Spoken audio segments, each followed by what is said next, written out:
Um, let's pick back up on the movement of ions across the membranes. And there is a strict ATP ACE, and I'm sure I mentioned this, but I want to make it clear that this ATP ACE moves protons across the membrane. So its job is just to put protons usually outside of the cell. And so its job is to maintain a charge across the membrane. Okay. Now there were two other things that we talked about, and I had a couple of emails about these. So we have this, in addition to ATPase, there can be integral membrane proteins that transport proton and a cation or anion either in the same direction. So if it's a symport, then a proton moves inside the cell at the same time the ion does. And if it's an antiport, you have proton moving in one direction and then the ion moving in the opposite direction. And so if we start up here, this is the ATPase.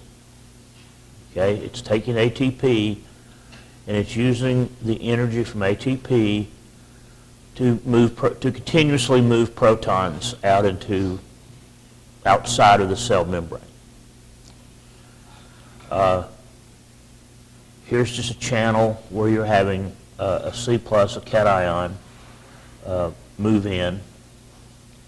Here you have a antiport, so you have a proton moving in as an ion moves out. Here's a symport, you have proton and anion moving in. And then in addition to the plasma membrane, you have similar mechanisms in the tonoplast. So the movement of minerals is incredibly complex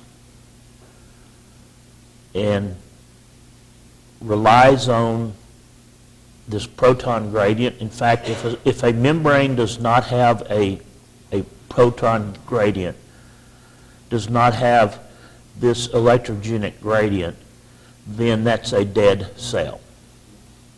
So there's always this charge across the membranes. And that charge, and remember, if I make this side positive, then this side is less positive or negative. Okay, so I don't have to put a proton this way and then an OH or some other negatively charged group into this direction. What has evolved is this ATPase, which we're going to see in mitochondria and the chloroplast again, that is actually a motor. And if I can find the film, they've actually made it. This is a very complex molecule, and this actually has a ratchet in it. It spins one bit and clicks. The ratchet clicks in. It spins again. The ratchet clicks in. It is the smallest motor that we know about. And you've probably heard of nanotechnology, and the goal basically is to be able to make an ATPase artificially and then go from that point to making these biological motors. So it's all made of proteins, but it literally moves around. And there's several other proteins that move around, okay?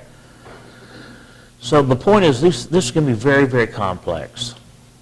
And I mentioned crosstalk the last time.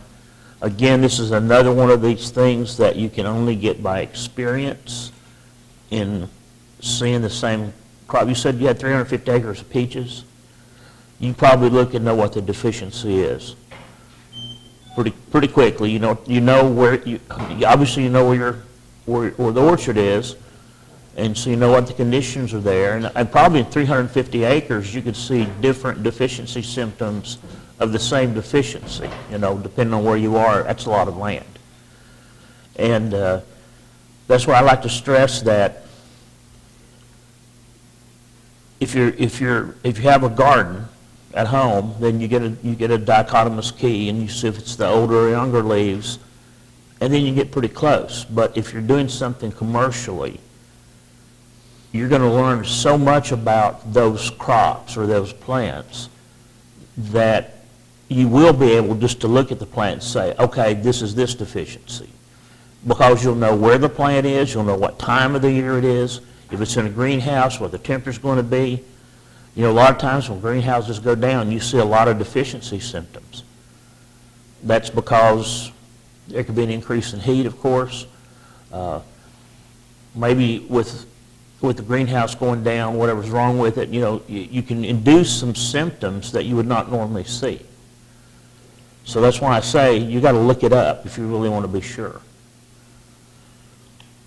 And with the crosstalk, it's that if you have a deficiency, then that may, if we look back here, cause a lot of these things to start maybe transporting something else. And so you can get this inevitable interactions. And so, petiole analysis by somebody that knows what they're doing. You're getting to the point now where and not too far into the future, you'll be able to do the petiole analysis in the field while you're standing there. There's some prizes, and it's a $10 million prize if you develop the first this or what is it, and a lot of these things have to do with third world countries.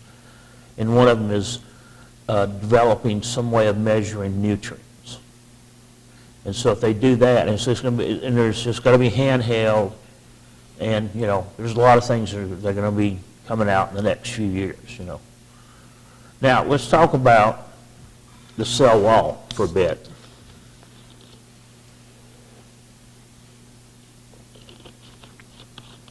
And for people that look at mineral uptake, you have to take into account the box between the cells, and that they term this the apparent free space. So this is basically if you think of the burlap bag around the balloon, that there's going to be minerals and water inside the burlap before it even gets to the cell membrane. And they call this apoplastic. And apo means outside, so this is outside the cell. And I think we also talked about symplast. Symplast means inside the cell. And so you see, if you do the kinetics, which I'm going to show you in a second, if you have your plant and you've got it in distilled water, and sometimes people will do that to really remove everything that's not inside the cell, and then put it then in the mineral or whatever and see it load up into the plant. So what you'll see then is something like this, okay? In this case, it's calcium chloride, so they're looking at calcium. So you get this sort of fast loading, and then you get a constant uptake rate. And then if you put it in distilled water, then of course it's going to lose some calcium from the cell wall. Okay. So this sort of like is saturating the cell wall space, the parent cell wall space. Okay, you're not going to run into this. This is for people. This is if you're doing work on minerals. Now, we covered transport a few lectures ago, and now we're going to cover it again in a little bit more detail with, again, our root, radial transport in the root. And remember the Casparian strip, which waterproofs the tops and sides of the cell wall, so that from this point on, everything has to go through the cell. So in this simple diagram, you're seeing movement of material in the cell, okay? And this is Symplast transport. So in this case, whatever it is, it can be water too, or whatever the mineral here is, there is this movement then into the vessel element, and there's also movement back and forth into the vacuoles, depending upon, you know, what state of the plant is. If it's night, it's not going to transport as much. And then you have here, then on the sides here, and you have whatever is coming into the cell wall and staying in the parent cell wall space, the apoplast. So as opposed to the Symplast, this is the apoplast. And then finally, it gets to the point of here of not even minerals can go through. It's waterproof. So then things have to go into the cell. Okay? If you remember, what we talked about it before in terms of was water potential. And so the fact that this Casparian strip is on the bottoms and tops of the cells, everything must then move into the cell from that point on. Okay, so getting into where the material is going to be transported, remember in the vessel element, everything has to move through a cell. Okay?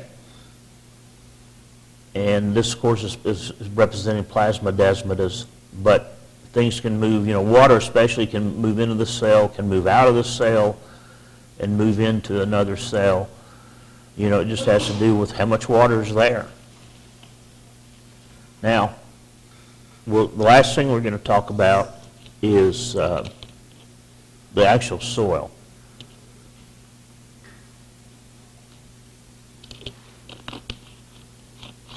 And you may have heard this called mucilage or mucigel. The roots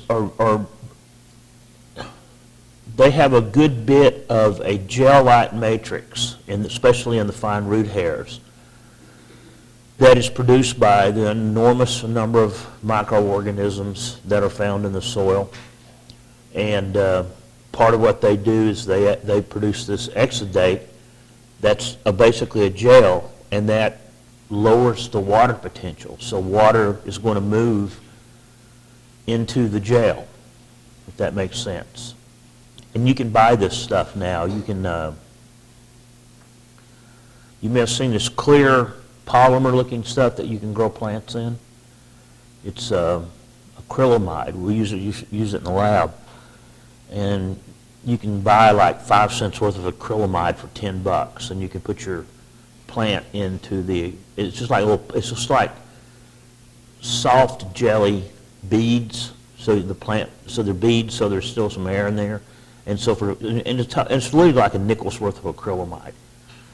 And you see them, I've seen them at Walmart. I haven't seen them at Walmart recently, but it's a really expensive way of growing plants. So we will talk later about how nitrogen is converted, and other bacteria form these proteoid type roots, and they're more for the uptake of phosphorus. One thing that's been looked at for quite a while is mycorrhizae fungus, and the way that the mycorrhizae interact with the roots is very, very complex, and actually can penetrate into the apoplast. So basically what you're doing, what the fungi is doing, is becoming part of the plant. So it actually hydrolyzes some of the plant cell wall, and it forms a very, very complicated interaction with the plant. And it's mutualistic. Everybody remember what mutualistic is? It means it's good for everybody. So the mycorrhizae benefit, and so do the plants.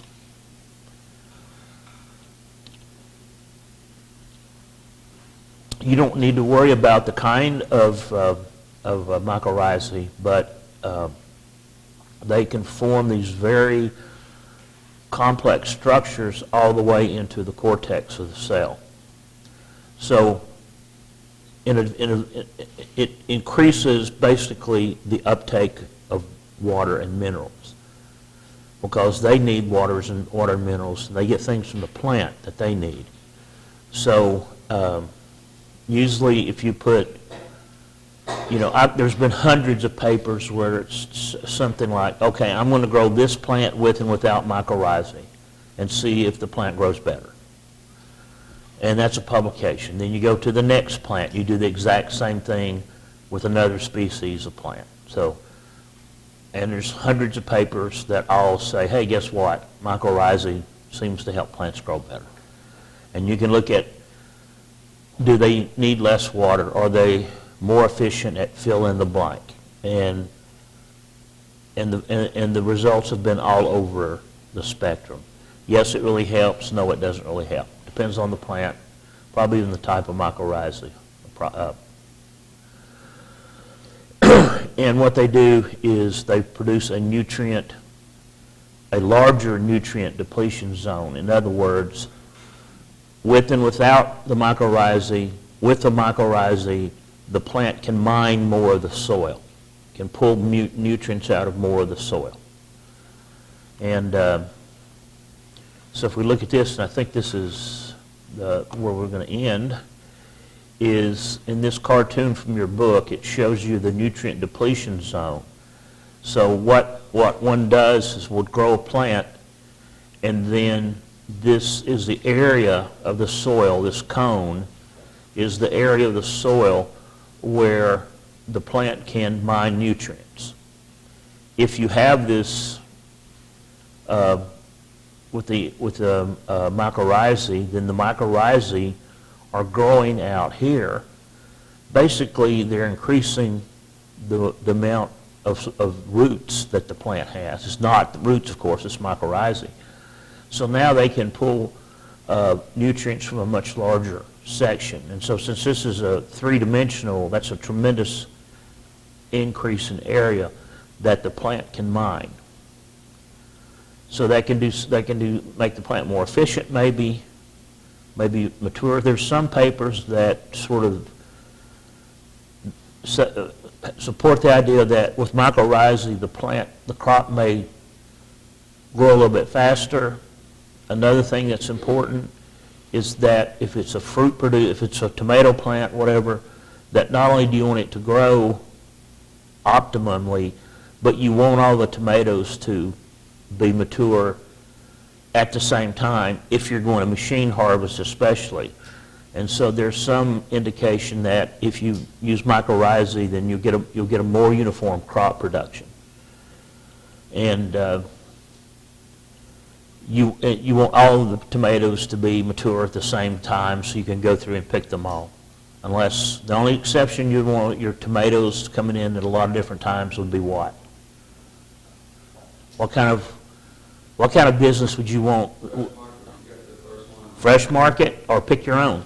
So yeah, if you want them to keep coming on. So if you're doing a pick your own, we have one down here, or we used to have one down here. It's a pretty complex operation to run because you got to plant things continuously. So you may have to plant 5 different kinds of tomatoes just so you'll have a wide enough window for the pick your own, so that or they all won't come in, and they have to be in terminates. They use all sorts of varieties that are basically made for either fresh market or pick your own. Okay, questions? Okay, then we're finished. No class on Friday. I'm sorry, folks. I'm still out of it. No class on Friday, and I'll send you out some readings so you'll be busy over the spring break. I think there's 4 pages I want you to read. So we're finished. Oh no.